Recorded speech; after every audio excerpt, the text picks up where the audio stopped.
Res je, ključni delniški trg ameriški je v preteklem četrtletju do 20. septembra pridobil 2,8%. Po dolgem času smo videli tudi nadpovprečno donosnost japonskih delnic, ki so zaradi upanja o bolj spodbujevalni ekonomski politiki s strani naslednika obstoječega premierja v povprečju pridobile kar 10%. Evropske delnice so ostale nespremenjene, podpovprečno donosne so bile predvsem nemške delnice, bolje rečeno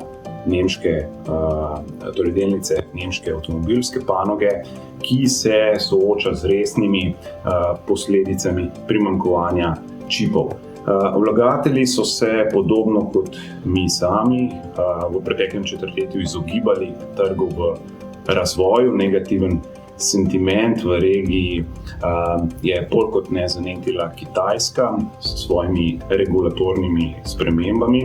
O pomenu le-teh si lahko preberete v naši osrednji temi naložbenega komentarja. Kolega Roman opozarja, da ima na Kitajskem skupna blaginja prednost pred posameznikom in kapitalom, zato urejanje družbenega in gospodarskega okolja ne bo nujno pozitivno za tamkajšnje delničarje.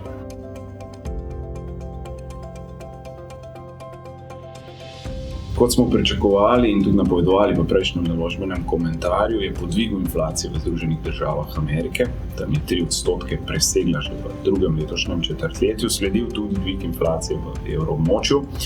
Tako smo imeli avgusta v letošnjem letu v Združenih državah Amerike 5,3% inflacijo na letni ravni, v evroobmočju 3%. Ameriška je s tem najvišja od leta 1990, v evroobmočju pa je omenjeno raven dosegla v letu 2011. Dejavniki, ki vplivajo na inflacijo v tem trenutku, prihajajo tako strani ponudbe kot tudi strani povpraševanja. Še vedno menimo, da bodo učinki kratkotrajnejši.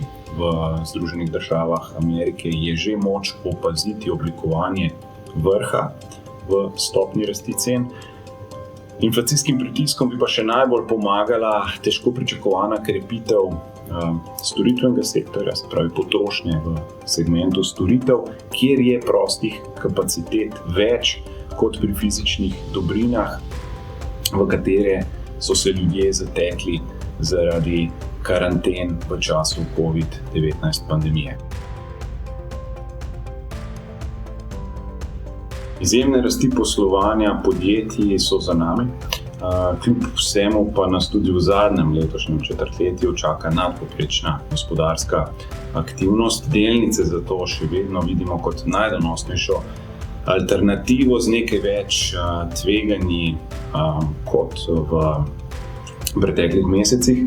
Predvsem bo v tem zaviralnem obdobju pomembno ravnanje centralnih bank, začetek konca obsežnih monetarnih spodbud smo omenjali, napovedovali že v prejšnjem naložbenem komentarju, no v zadnjem obdobju, v zadnjem mesecu dni, pa je Fed, ameriška centralna banka, precej jasno označila začetek zmanjševanja odkupov vrednostnih papirjev že v naslednjih mesecih. Regijska lokacija ostaja usmerjena na razvite delniške trge, se pravi Združene države Amerike in pa Evropa, medtem ko se razmere na trgih v razvoju bolj kot ne v tem trenutku slabšajo.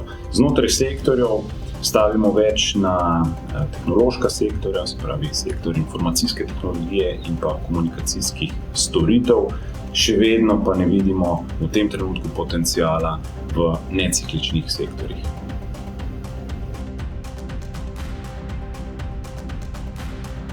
Prepustimo špekulacije komu drugemu. Oktober je predvsem mesec varčevanja. Spomnite se svojih prihrankov, preverite, če so potrebne kakršnekoli spremembe, morda dopolnitve.